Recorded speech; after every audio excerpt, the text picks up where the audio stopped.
up guys, it's Brandon Childs, and today we're going to be going over how to use one of my favorite pieces of workout equipment to train the central nervous system, which is the Bosu.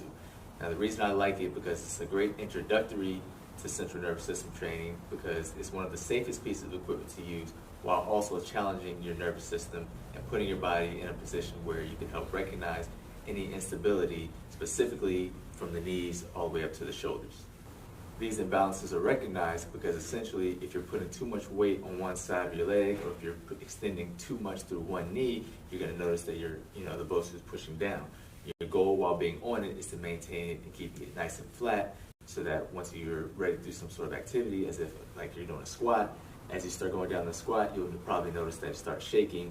This means that one of your legs is working harder than the other, and it's going to help put your body in a position to help regulate it and make sure everything is working equally.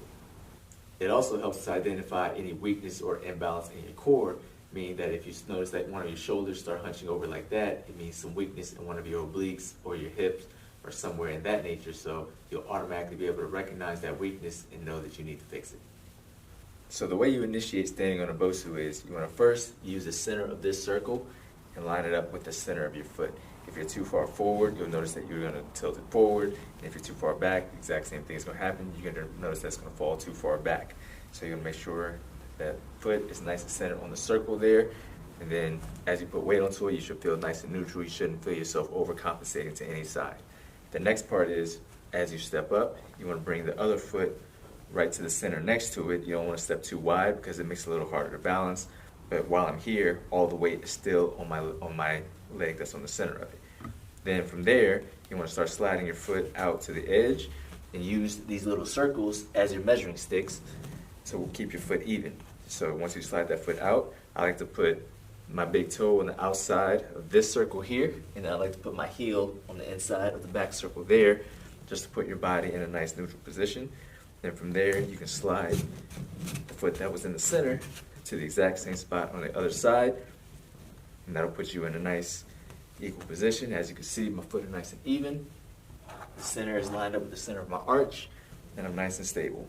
Now you'll probably start wiggling around, and your body, if it's your first time, you'll automatically feel like your body is unstable, and you're gonna feel those imbalances coming into play, but that's okay because that's what we're trying to work on. So if you have any instability in your knees, you wanna make sure that you're relaxing your knees. You're not over pushing through one or the other. One leg might lock up. If you don't unlock that knee, you'll notice that I have no way to balance it, and I'll constantly be tilted this way.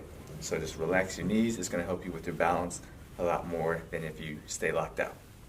The next part is when it comes to your hips and core, you want to make sure that your pelvis is still rotated up in the front so that you're engaging your abs and your glutes, but you don't want to over engage them because then you'll lock up and you won't have any kind of control. So just try to stay neutral with the pelvis, keep everything relaxed, and the more relaxed you'll be, the more you'll notice that the Bosu settles down, and your goal is obviously to make sure that it stays nice and flat.